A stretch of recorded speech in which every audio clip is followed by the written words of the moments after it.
Why? You must be thinking कि title और thumbnail इतना अजीब क्यों है। इस शो को एक हॉरर एंगल से देखने का भी अपना ही एक अलग मज़ा है एंड वीडियो के एंड होते होते तुम लोगों को समझ में आ जाएगा कि मैं ऐसा क्यों कह रही हूँ। वीडियो में हम बात करने वाले हैं top 3 most creepiest and darkest theory of team KOC ever. तुम लोग सोच रहे होगे कि कॉमेडी शो में हॉरर कहाँ से घुस गया, तो अभी घुसेड़ती हूँ। शो का फाउंडेशन तो सबको पता है कि एक सोसाइटी है जिसमें सब लोग घुल मिल कर रहते हैं और इन लोगों को एक दूसरे के मामले में टांग अड़ाने का कुछ ज़्यादा ही शौक है। काफ़ी ज़्यादा भाईचारा है इन सब में। समझ रहे हो ना? लेकिन क्या ये सब कुछ वैसा ही है जैसे ये सब ऊपर ऊपर से दिखता है?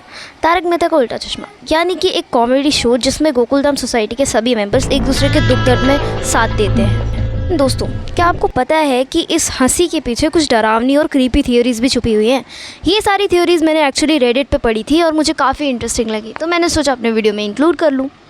So let's just talk about top 3 most creepiest and darkest fan theories के बारे में जो तारक मेहता को एक भूतिया साइकोलॉजिकल थ्रिलर बना देती है। The first and the most weirdest theory is that Gokuldham society is a simulation. This society is trapped in a loop.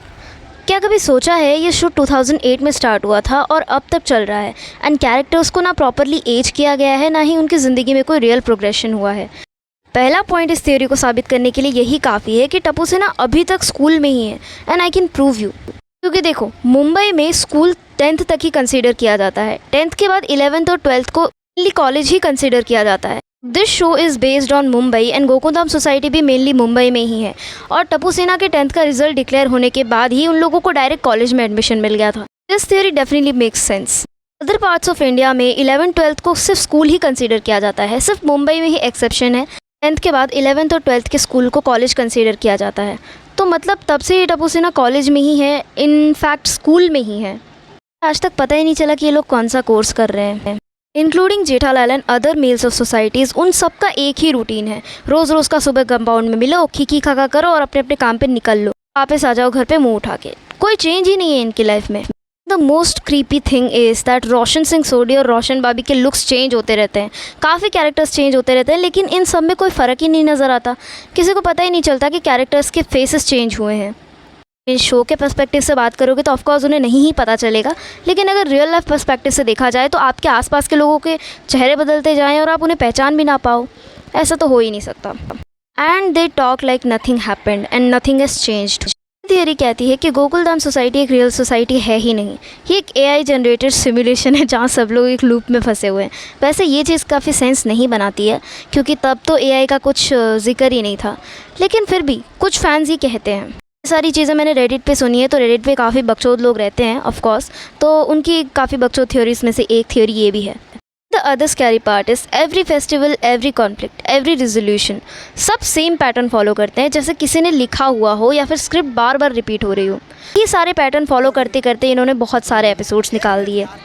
ये सब लोग अपनी ही बनाई हुई दुनिया में रहते हैं या फिर राइटर ही इनका भगवान है।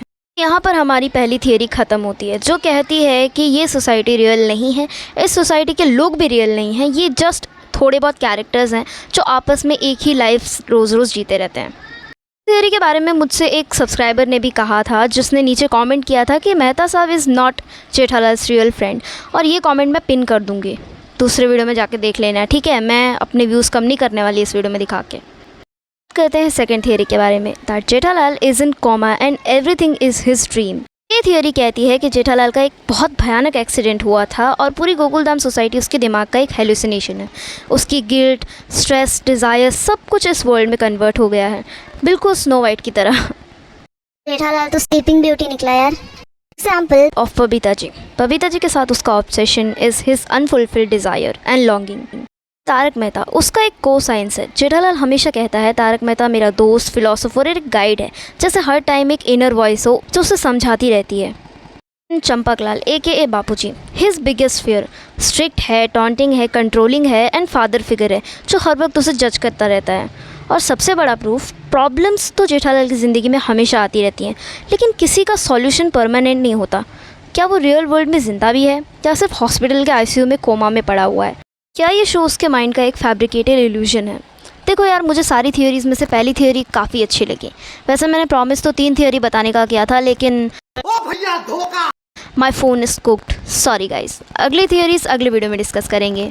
धोखेबाज मुझे कोई नहीं बोलेगा क्योंकि मेरे फ़ोन की गलती है, मेरी नहीं। गरीब हूँ ना। अगर मेरी थियरीज और वीडियोस अच्छे लगे हों तो लाइक करो, शेयर करो एंड सब्सक्राइब करो। Please support me guys. Bye.